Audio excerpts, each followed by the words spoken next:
ओह, ये क्या शेयर कर दिया मैंने? Just a minute. हाँ जी, सो गैसियस स्टेट, आई होप सबको मेरी स्क्रीन दिख रही है, दिख रही है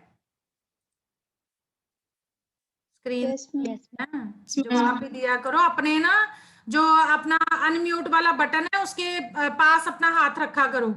जब कोई टीचर कोई क्वेश्चन पूछता है या कोई जवाब पूछता है तो प्लीज उसको दो। चलो, सो हमारा आज का टॉपिक है, चैप्टर शुरू हो रहा है गैसियस स्टेट। तो गैसियस स्टेट के बारे में हम आज बेटा पढ़ते हैं।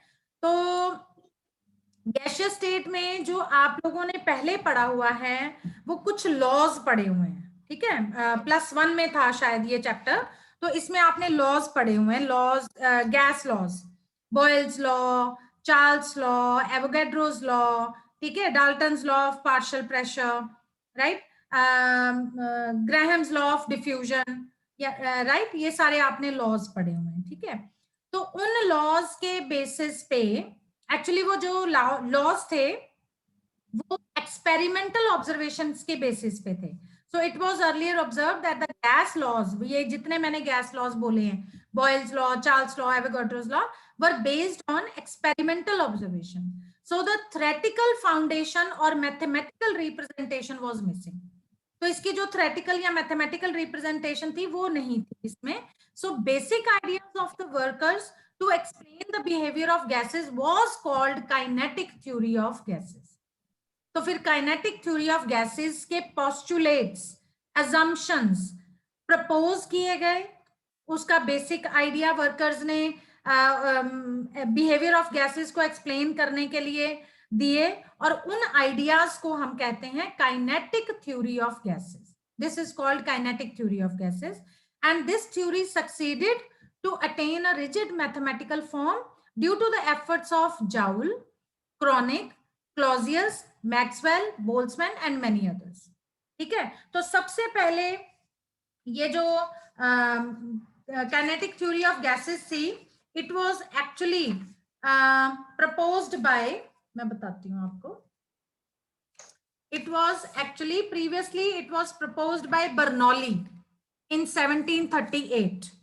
It was first proposed by Bernoulli in 1738, and later on it was extended by Joule, Kronig, Clausius, Maxwell, Boltzmann and many others, ठीक है? तो उसके जो काइनेटिक थ्योरी ऑफ गैसेस हैं उसके मेन पोस्टुलेट्स क्या है? मेन पोस्टुलेट्स, पोस्टुलेट्स का मतलब होता है मेन पॉइंट्स या अजम्पशंस, ठीक है? वो क्या है वो पढ़ते हैं हम। So the main postulates of kinetic theory of gases are, ये आप लिख सकते हो साथ साथ में। पहला पोस्टुलेट है every gas consist of large number of tiny particles. छोटे छोटे पार्टिकल्स की बनी हुई हैं, जितनी भी गैसेस हैं वो छोटे छोटे पार्टिकल्स की बनी हुई हैं, जिनको हम कहते हैं मॉलिक्यूल्स, ठीक है? ये जो मॉलिक्यूल्स हैं, गैस मॉलिक्यूल्स हैं, they are present at large distances from each other. ये एक दूसरे से बहुत दूर दूर है, लार्ज डिस्टेंसेस पे हैं।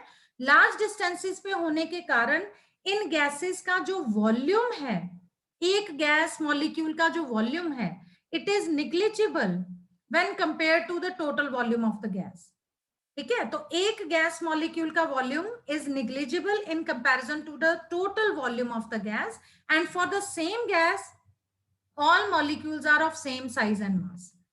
सो सेम गैस के लिए जितने मॉलिक्यूल्स होंगे उनके साइज और मास सेम होगा, ठीक है?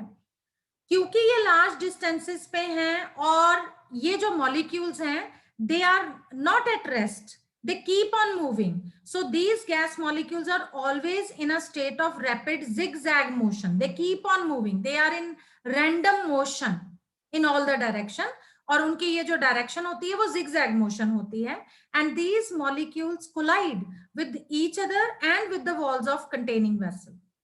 तो जब ये रैंडम मोशन में होते हैं, they keep on colliding with each other as well as with the walls of the container, right, जिसमें वो गैस हमने रखी हुई है। सो ये जो कोलिजन्स हैं, जब ये आपस में टकराते हैं गैस मॉलिक्यूल्स, सो ये जो मॉलिक्यूलर कोलिजन्स हैं, दीज आर परफेक्टली इलास्टिक, ये परफेक्टली इलास्टिक है। परफेक्टली इलास्टिक का मतलब है कि जब ये आपस में टकराएंगे तो there is no loss of net energy, right? So there is no net loss of energy when the gas molecules collide with one another or against with the walls of the container या vessel, ठीक है? यानी कि अगर दो gas molecules हैं तो उनकी जो एनर्जी होगी अपनी अपनी, ठीक है, वो टकराने से पहले और टकराने के बाद उनकी दोनों की total energy will remain the same. This is known as perfectly elastic collisions. ठीक है, आई होप इतना समझ में आ गया। आगे चलूं? Yes ma'am.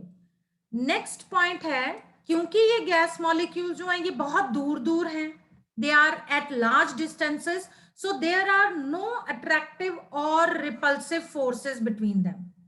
So there are no attractive forces operating between molecules or between molecules and the walls of the vessel in which gas has been contained.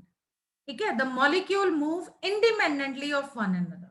So क्योंकि ये गैस के मॉलिक्यूल्स जो हैं बहुत दूर दूर होते हैं तो इनमें कोई इंटरैक्टिव फोर्सेस नहीं होती, कोई अट्रैक्टिव या रिपल्सिव फोर्सेस नहीं होती हैं और ये इंडिपेंडेंटली मूव करते हैं एक दूसरे से। नेक्स्ट पॉस्टुलेट है, नेक्स्ट पॉइंट, मेन पॉइंट, ठीक है, यहाँ assumption. The pressure of the gas is due to the bombardment of molecules on the walls of container in which the gas is contained.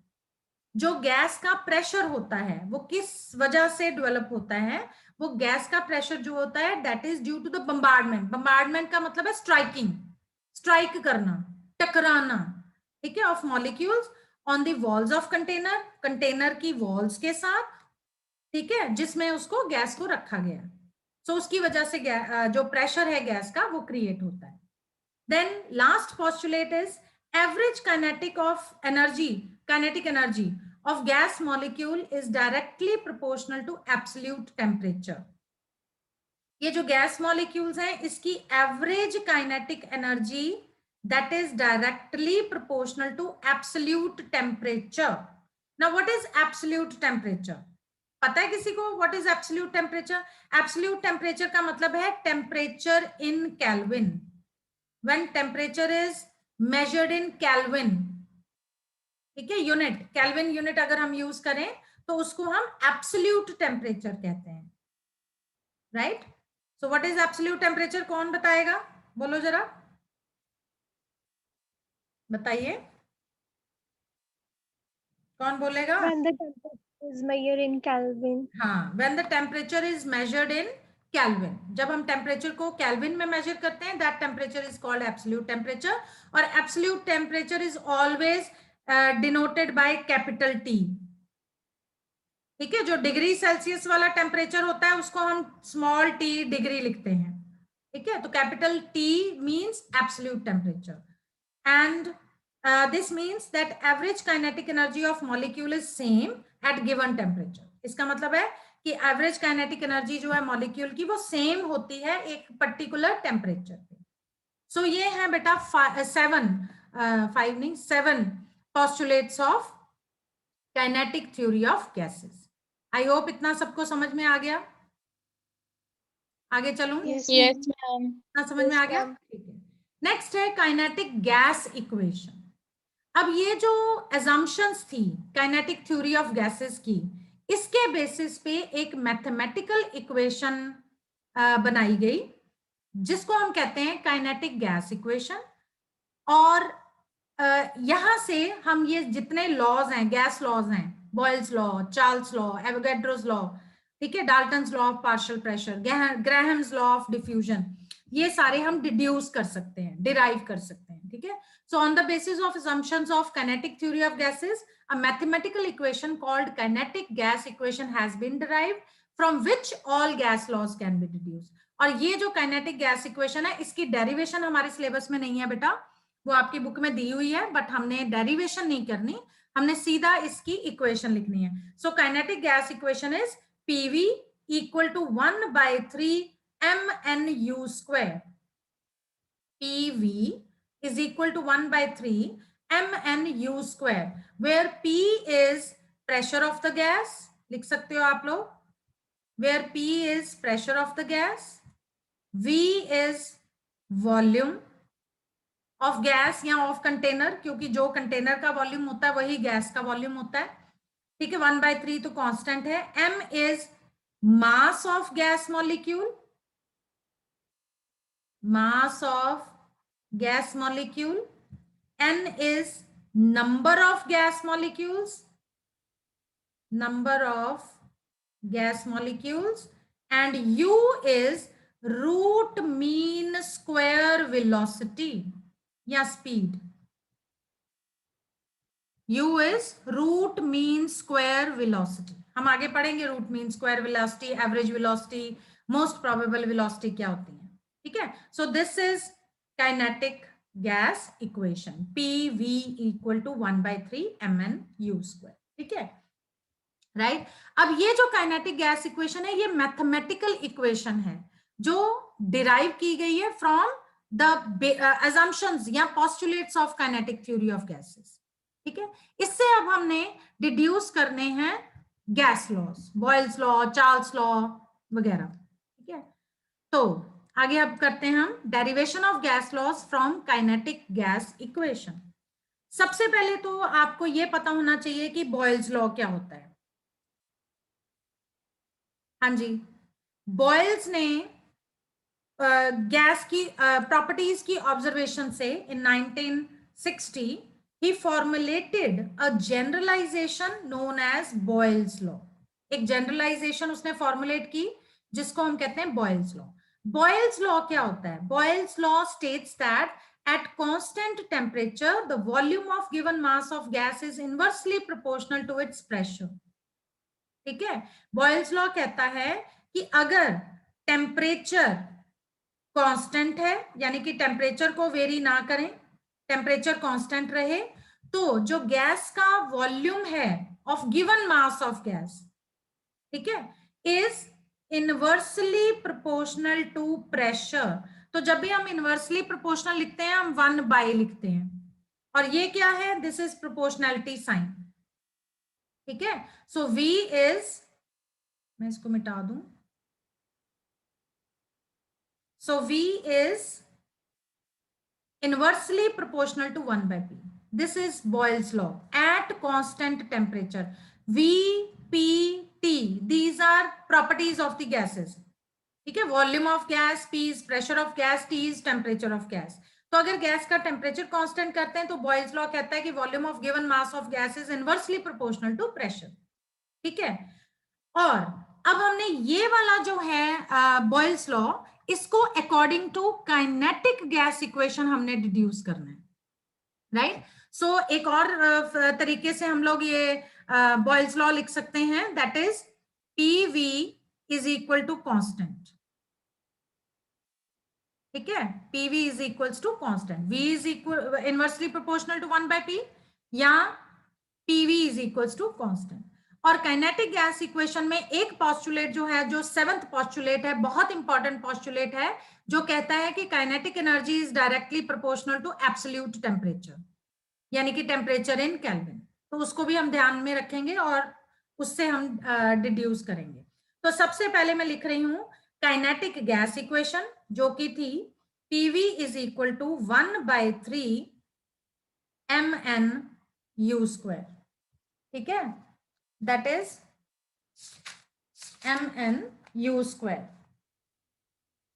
ठीक है। P pressure, V volume, M mass of gas, N number of gas molecules and U is root mean square velocity। Now अब मैं क्या कर रही हूं, इस equation को मैं 2 से मल्टीप्लाई करूंगी और 2 से डिवाइड करूंगी, ठीक है, on this left hand right hand side. So PV is equal to 2/3 into 1/2 mn u square. हाँ जी, कोई फर्क पड़ा इसको 2 से मल्टीप्लाई और 2 से डिवाइड करने पर? बताइए, कोई बताएगा? कोई फर्क पड़ा इसको? मैंने इस इक्वेशन को 2 मल्टीप्लाई कर दिया, 2 से डिवाइड, कोई फर्क नहीं पड़ा है ना। 2 से मल्टीप्लाई कर दिया, 2 से डिवाइड कर दिया। अब देखो इस इक्वेशन को ध्यान से, ये वाला जो पार्ट है ये आपको कैसा दिखाई दे रहा है? 1/2 mn u square. This is kinetic energy. Kinetic energy क्या होती है? Kinetic energy is equal to half M V square कहते हो ना आप लोग, लेकिन यहाँ पे हमने v वेलोसिटी v नहीं लिया हुआ, हमने v की जगह u सिंबल यूज किया है और वो वेलोसिटी लिया हमने रूट मीन स्क्वायर वेलोसिटी। तो half m u square, n is for number of gas molecules. तो अगर एक गैस मॉलिक्यूल है then n is equal to 1। For one gas molecule n is equal to 1। तो kinetic energy क्या हो गई? Half M U square, right. इसका मतलब है मैं यहां पे half M N U square की जगह पे काइनेटिक एनर्जी लिख सकती हूँ, राइट। सो हमारी इक्वेशन हो जाएगी PV is equal to 2/3 kinetic energy,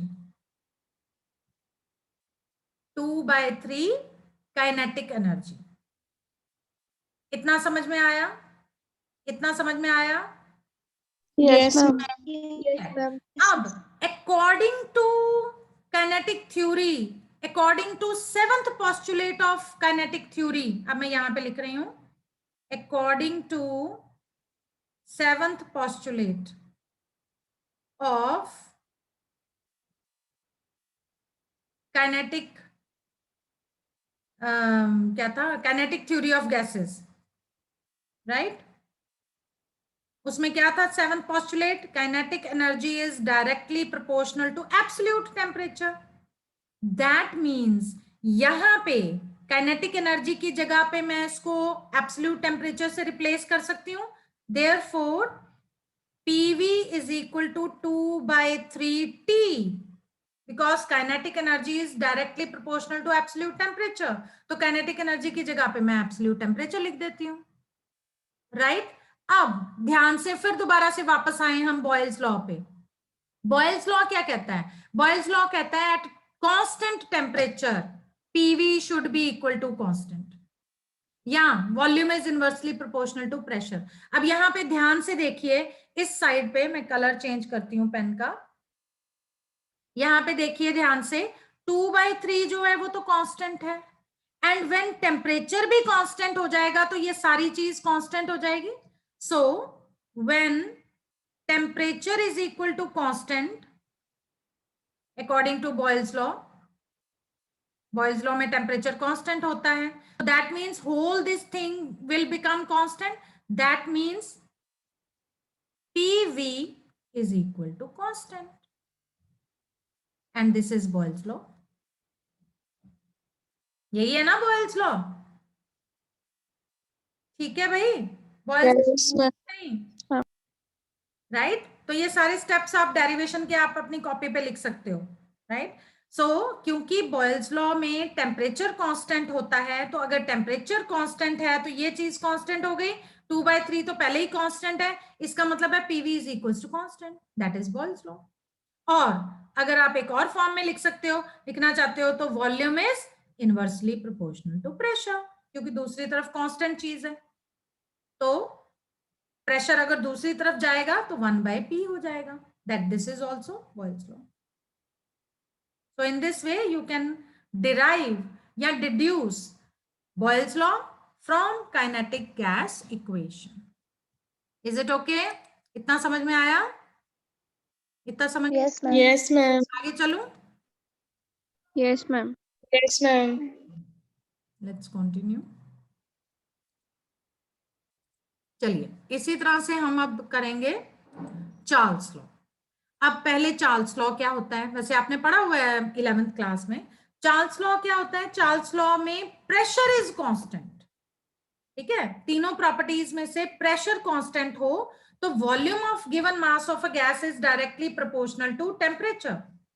so according to Charles law, volume is directly proportional to temperature when pressure is constant, when pressure is kept constant, or we can say that V by T is equal to constant. This is Charles law. तो अब हम इसकी deduction करते हैं from kinetic gas equation. अब फिर से वही बात, काइनेटिक गैस इक्वेशन क्या होती है? पीवी, मैं कलर चेंज करती हूँ, नहीं तो सारी स्लाइड में वो सेम कलर चलेगा। एक मिनट, ये ले लो, ग्रीन कलर ले लेते हैं। सो काइनेटिक गैस इक्वेशन थी PV is equal to 1/3 mnu², या हम इसको लिख सकते हैं PV is equal to 1/3 mu² when number of gas molecule is 1। ठीक है, और ये हमने अभी पहले किया था कि अगर हम इसको 2 से मल्टीप्लाई कर दें और 2 से डिवाइड कर दें तो ये हमारी इक्वेशन बन गई, right, which can be written as PV is equals to 2/3 kinetic energy, right? And according to seventh postulate of kinetic theory of gases, kinetic energy is directly proportional to absolute temperature. Therefore, PV is equal to 2/3 temperature. Now, according to Charles law, कौन सी चीज constant होनी चाहिए? Pressure. Pressure. Very good. ठीक है, so according to Charles law, pressure is kept constant. So if pressure is constant, अगर pressure constant हो तो अब हम क्या करेंगे, इस इक्वेशन को ना थोड़ा रीअरेंज करके लिखते हैं। ठीक है, तो if pressure is constant, V को मैं इधर ही रहने देती हूं, 2/3 T divided by P, right? Now when pressure is kept constant, 2/3 तो वैसे ही कांस्टेंट है, और T को भी उधर ले जाऊं तो ये हमारी इक्वेशन हम ऐसे लिख सकते हैं, that is V/T is equal to 2/3 P. Now whole this thing is constant. That means V/T is equals to constant. When pressure is constant, 2/3 is constant. That means V/T is constant. This is Charles law. Or we can write it like this: V is directly proportional to T. This is Charles law. So in this way, we can deduce Charles law from kinetic gas equation. Is it clear? इतना ठीक है, समझ में आ गया? Yes, ma'am. ठीक है, चलिए आगे चलते हैं।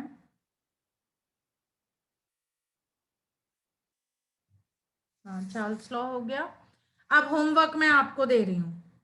एवोगैड्रोस लॉ आपने खुद डिड्यूस करना है from kinetic gas equation, that is your homework. लिख लीजिए, deduce Avogadro's law from kinetic gas equation. So do it yourself. कर लोगे? Yes, ma'am. ठीक है, नेक्स्ट है आइडियल गैस इक्वेशन। ठीक है, आइडियल गैस इक्वेशन भी देख लेते हैं, इसकी deduction from kinetic gas equation, right. So आगे चलती हूं मैं, एक मिनट।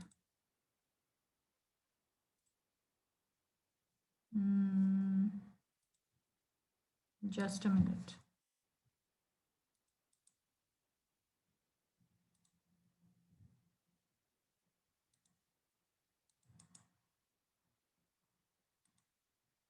स्लाइड ऐड कर रही थी। हाँ जी, चलिए शेयर करती हूँ मैं दोबारा आपसे स्क्रीन। यस, आगे हम करते हैं deduction of ideal gas equation from kinetic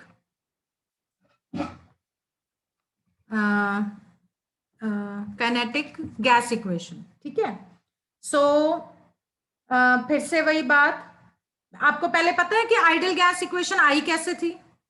ideal gas equation is actually a combination of Boyle's law, Charles law and Avogadro's law. तो अगर हम इन तीनों को कंबाइन कर दें, फॉर एग्जांपल बॉयल्स लॉ था volume is inversely proportional to pressure at constant temperature. Then Charles law था volume is directly proportional to temperature when pressure is kept constant of given mass of a gas.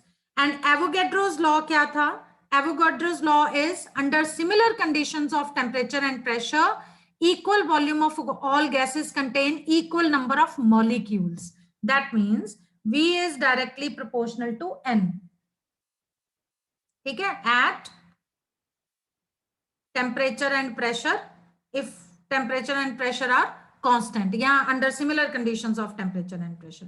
तो अगर हम इन सबको combine कर दें, combining 1, 2 and 3, तीनों को combine कर दें, तो V is directly proportional to NT divided by P, right. और इसको अगर मैं और रीअरेंज करके लिखूं तो ये आ जाएगी PV is directly proportional to NT, और प्रोपोर्शनैलिटी साइन हटाएं तो PV is equal to nRT, where R is universal gas constant, where R is universal gas constant. Just a minute please. हाँ ठीक है, सो यहाँ पे जो हमने कांस्टेंट ऑफ प्रोपोर्शनैलिटी लिया है, this is R, this R is called universal gas constant, ठीक है। इसको क्या कहते हैं हम, बोलो?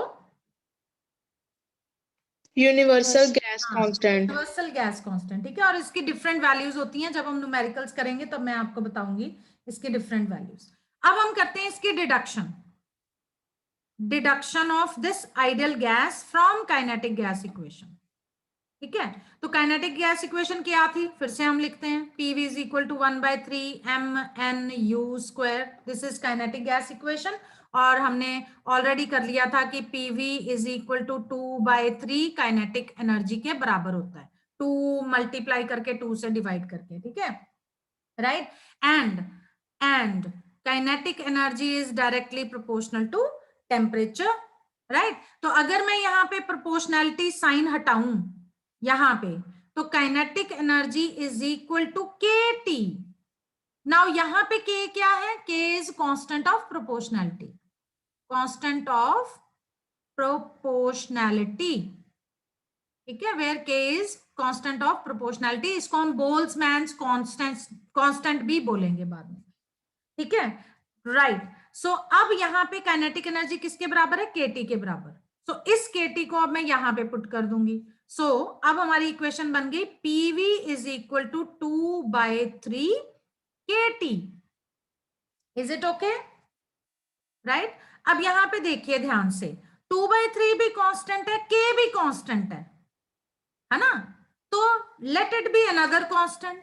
सो PV इज इक्वल टू, क्या लिखेंगे यहाँ पे, 2/3 और K, ये दोनों कांस्टेंट हैं, राइट। तो इसको हम एक कांस्टेंट में कन्वर्ट कर देंगे, RT, where R is equal to 2/3 K, क्योंकि जब भी कोई एक चीज कांस्टेंट होती है और दूसरी भी चीज कांस्टेंट है तो उसको हम अनदर कांस्टेंट मान लेते हैं। So 2/3 K is equal to R, which is another constant, जिसको हम कहेंगे universal gas constant, right. So this is ideal gas equation, PV equal to nRT for 1 mole of gas, right, and PV is equal to nRT for n number of gas, n moles of gas, for n moles of gas. So this equation is known as ideal gas equation, ठीक है, या equation of state for ideal gases. इसको हम या तो कहते हैं ideal gas equation, या हम इसको कहते हैं equation of state for ideal gases. I hope आप लोगों को इतना समझ में आया है। Yes ma'am. समझ में आया, ठीक है। ये सारा +1 वाला ही था, ये रेपिटेशन ही हो रही है। +1 में आप लोगों ने ये सब जो है वो